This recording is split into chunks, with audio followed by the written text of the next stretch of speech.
Hello, all the listeners of the lecture series of sensory and instrumentation. So, today we are on the last part of the instrumentation as per the syllabus, and the last part of the unit, the level measurement. So, we're here in the next lecture also, we'll discuss or we'll learn about the level measurement. So, in this lecture, we discuss the definition and the concept regarding how to measure the level of an object, quantity or liquid. And in this syllabus, the important part is that we will only learn about the level measurement of liquids. So I am saying in this particular subject, we will learn the level measurement of the liquid or the fluid. In the particular lecture, we will learn about the capacitive method of measurements, their operation and characteristics, and in the next lecture, there will be an ultrasonic method of level measurement of liquids. So level, first of all, what is level basically? Level हम लोग कहते हैं कि किसी quantity का ज़्यादा होना, कम होना, वो कहाँ तक भर गया है, कहाँ तक खाली है, या फिर सिंपल लेवलर की अगर बात करें तो a simple carpenter what he used for its level measurement is this particular device, and by using the air bubble in the center, he said he is capable to set that particular frame what he made is in the level. There is no distance downwards and no something upward from this level. I am talking about the product that he made, its level. So मैं अगर definition कहूँ तो ये एक horizontal plane है या line है, उसके रिस्पेक्ट में हम ये बता सकते हैं कि उस चीज़ से क्या चीज़ ऊपर है और क्या चीज़ नीचे है।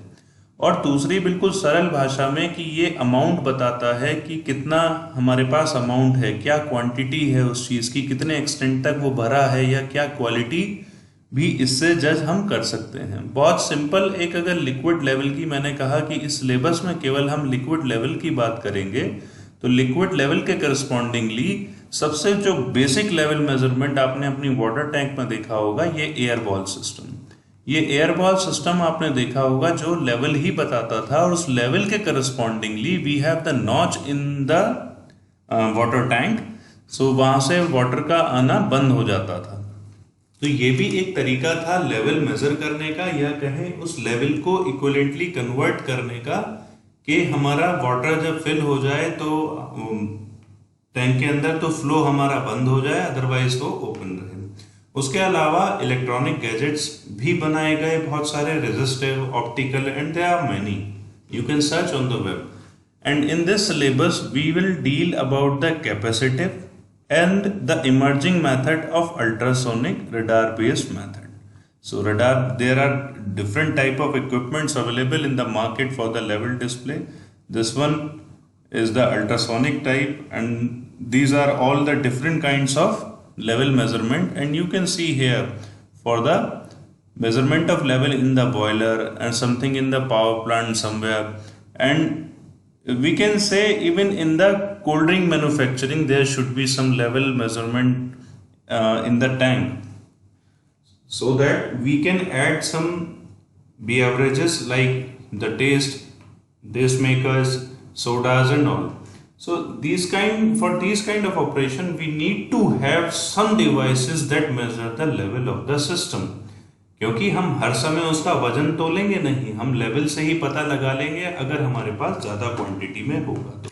These are all the basics of level measurement, and there are three basic phenomena by which we implement a level measurement system. First of all, we use the displacement transducers. So according to the displacement of the level in the water tank or the liquid tank, we convert it or we calibrate it into the equivalent level. Some optical like laser or photoelectric diodes and kind of optical devices also used for the level measurement system. And the third part, the ultrasonic और laser methods that are also available for the measurement of level. ये सबसे महंगे तो होंगे but सबसे accurate हमें result बताते होंगे।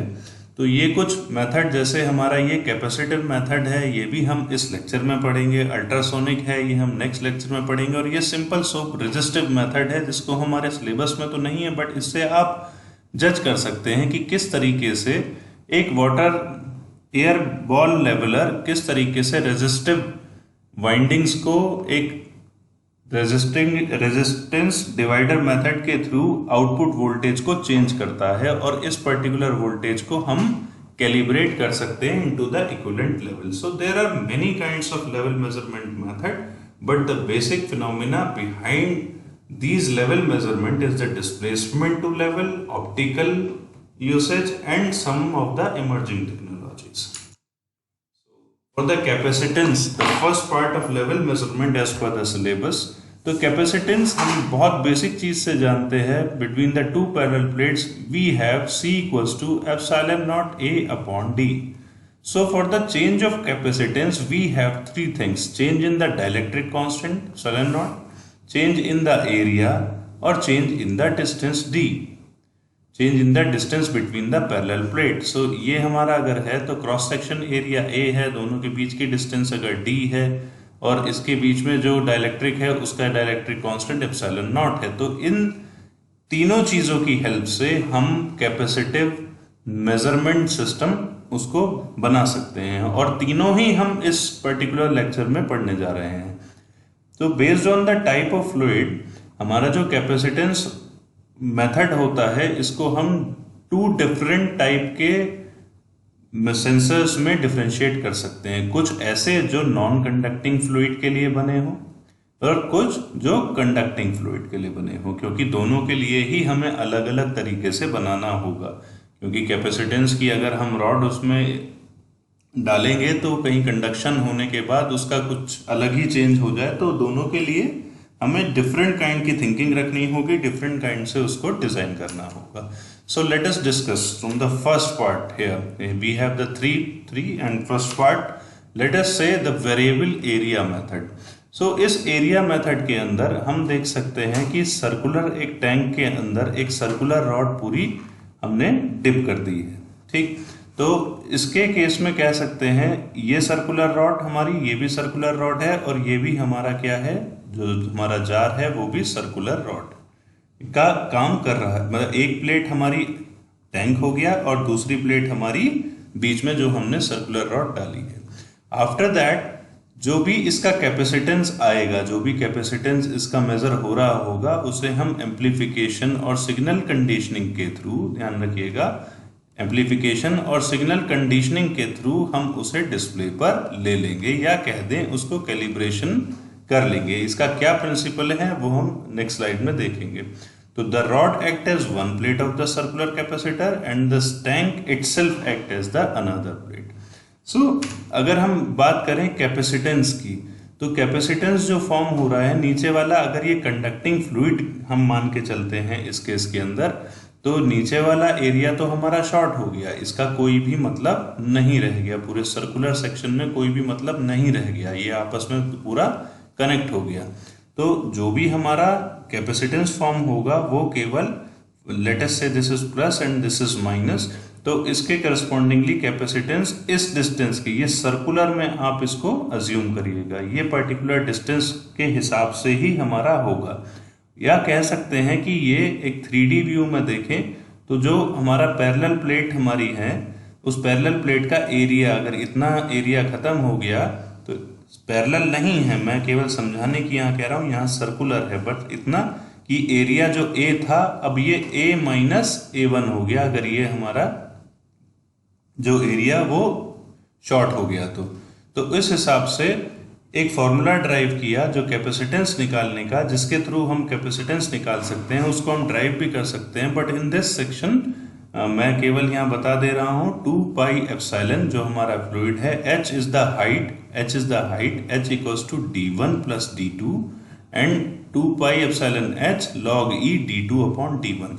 इसके करस्पॉन्डिंगली हम कैपेसिटेंस को मेजर कर सकते हैं. Let us say the capacitance in meters, capacitance in microfarad, and that is equivalently calibrated in terms of the level in meters. So there will be a linear relation you can see here. C is directly proportional to the epsilon कहें या फिर area कहें या फिर height कहें या फिर जो इस हाइट की जो चेंजेस जो हो रहे हैं डाइलेक्ट्रिक कांस्टेंट में एरिया ऑफ कांटेक्ट की वजह से, तो ये हम इक्विवेलेंटली कैलिब्रेट कर सकते हैं. तो कह सकते हैं कि जो हमारा सिस्टम है वो केवल कंडक्टिंग फ्लूइड के लिए बना है. प्रॉब्लम इसके हमें फ्लूइड के कांटेक्ट में आना होगा, और फ्लूइड के कांटेक्ट में आना होगा तो उसका टेम्परेचर, ये भी उसकी ड्रॉबैक है. क्या है, किस टेम्परेचर तक हम हाई टेम्परेचर फ्लूइड में नहीं कर सकते, किस प्रेशर कंडीशन में है. तो ये बहुत सारी ऐसी चीज़ें हैं जिसके अकॉर्डिंगली आप खुद सोच सकते हैं कि यहाँ पर जो वाटर टैंक आपका है उसके अंदर रॉड आप रखें तो उस रॉड के अंदर किस टाइप का फ्लूइड, उसका टेम्परेचर, प्रेशर कंडीशन क्या है, वो सारी चीज़ उस पर डिपेंडेंट होगी. इस वजह से ये सबसे बड़ी ड्रॉबैक हो जाती है. हालांकि बहुत सिंपल है बट ड्रॉबैक भी उसी के साथ जुड़ी हुई है. दूसरा वेरिएबल डिस्प्लेसमेंट मेथड, मतलब अब हम जो epsilon not a upon D पढ़ते हुए आए हैं उसका डी के बारे में बात करेंगे. अभी एरिया करा था, अब डी के बारे में बात करेंगे. तो कुछ एक वोल्टेज डिवाइडर कनेक्शन बनाया. सपोज करो ये हमारा वाटर टैंक है सपोज, और इस वाटर टैंक का लेवल हमारा ये बताता है, ठीक. तो यहाँ पर वोल्टेज डिवाइडर कनेक्शन बनाया है so that we got the better sensitivity of the device. क्योंकि अगर छोटी सी भी इस पर्टिकुलर कनेक्शन में वो आपकी कैपेसिटेंस जो है चेंज होती है तो हमारा आउटपुट बहुत अच्छा चेंज मिलता है, मतलब एक अच्छी सेंसिटिविटी मिलती है इस कनेक्शन में. हालांकि हम एक रॉड भी ले सकते थे, सिंपल एक हमारा टैंक है और एक ही रॉड ले लें, हम इसी से ही कैपेसिटेंस ले लें, but for the better sensitivity we need to have a voltage divider connection in it. So एक वोल्टेज डिवाइडर, एक प्लेट हमने ये लगाई और एक प्लेट हमने कैपेसिटर की ये लगाई है. इसके बीच में कैपेसिटेंस C1 तो मेरा कांस्टेंट रहेगा, और ये कांस्टेंट सपोज ये लेवल है तो ये देखिए दोनों के बीच का डिस्टेंस क्या हो जाता है, चेंज हो जाएगा. तो उसके करस्पॉन्डिंगली मेरा C2 भी क्या हो जाएगा, चेंज हो जाएगा. C2 चेंज हो जाएगा तो मेरा E0 चेंज हो जाएगा. तो उसी के करस्पॉन्डिंगली ये लेवल जो मेरा जो है वो आउटपुट वोल्टेज को भी चेंज कर देगा. वो आउटपुट वोल्टेज का फॉर्मूला मैं डायरेक्टली यहाँ लिख रहा हूँ. E0 equals to E1. E1 is the initial input voltage. यहाँ पर जो EI, E0 equals to EI C1 upon C1 plus C2.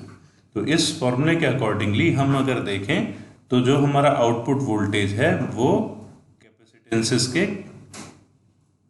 Proportionality में आ जाता है. तो यहाँ लेवल, और let's say this is the E0, दो वोल्टेज हम यहाँ पर जहाँ माइक्रोफेरेड ले रहे थे E0 in let's say milli volt.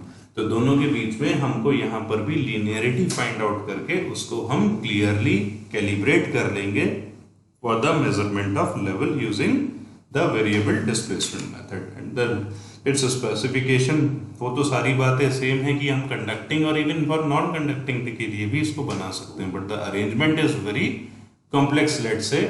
और यहाँ पर भी कुछ ये कह सकते हैं कि कनेक्शंस हमारे टैंक के साथ भी हैं और ये सारी चीज़ें, तो उसका टेम्परेचर, वेपर्स भी यहाँ पर हो सकती हैं. तो बहुत सारी चीज़ें ऐसी, टेम्परेचर, प्रेशर और साथ ही साथ वेपोराइजेशन ऑफ फ्लूइड बीच में, तो ये सारी चीज़ें इफेक्ट करेंगी हमारे सिस्टम के ऊपर. तो ये उसकी डिसएडवांटेजेस सारी हो सकती हैं. हालांकि काफ़ी सिंपल है इसको यूज़ करना, बट डिज़ाइनिंग में थोड़ी सी कॉम्प्लेक्सिटी हमारी आ सकती है for making the capacitive plates. अब last part of this capacitive measurement is the dielectric constant का चेंज होना. आप ये हमारा for only for the insulating fluid, मतलब नॉन कंडक्टिंग फ्लूइड के लिए. तो अगर नॉन कंडक्टिंग फ्लूइड है तो इन दोनों रॉड्स के बीच में कोई भी कंडक्शन नहीं होगा. अब इससे तो बहुत ही सिंपल है, हमारा दो पैरेलल प्लेट के बीच में हमारा इंसुलेटिंग फ्लूइड है, और ये कह सकते हैं कि ये इंसुलेटिंग फ्लूइड एक सिंपल डाइलेक्ट्रिक का काम कर रहा है इन दो पैरेलल प्लेट के बीच में. तो ये मेजरमेंट यहाँ से amplifier and the display, let's say display, या फिर बीच में हम एम्पलीफायर से पहले अगर लिख लें तो signal conditioning and then the display. तो यहाँ पर कह सकते हैं कि C1 प्लस C2 ये दो अलग अलग हमारे कैपेसिटेंसेस फॉर्म होंगे। तो सपोज करो कि यहाँ हमारा है लेवल, तो C2 मेरा केवल इतना होगा और C2 मेरा यहाँ, C1 मेरा यहाँ से यहाँ तक बनेगा because of the change in, क्योंकि हम C इक्वल्स टू एप्सिलॉन, मैं उसे 1 2 की बात करता हूँ, 1 A अपॉन D, D हमारा कांस्टेंट, A हमारा कांस्टेंट, और plus epsilon 2 A upon D। तो ये सारी चीजें निकालें तो हम ये कह सकते हैं कि C equals to A upon D, तो मेरा कांस्टेंट आएगा एप्सिलॉन 1 प्लस एप्सिलॉन 2। तो कह सकते हैं कि ये जो रिलेशन है कैपेसिटेंस यहाँ प्रोपोर्शनैलिटी दिखाता है in terms of the dielectric constant epsilon. वो उसके अकॉर्डिंगली हमारा C equals to C1 plus C2, let's say this is C1 and this is C2, तो यहाँ पर epsilon 2, this is C2 and this is C1, C equals to C1 plus C2, उसके correspondingly हमारा सारे changes हमें मिल जाएंगे और हमें आउटपुट जो कैपेसिटेंस चेंज हो रही है उसको हम इक्विवेलेंटली कैलिब्रेट कर लेंगे in terms of the, so it is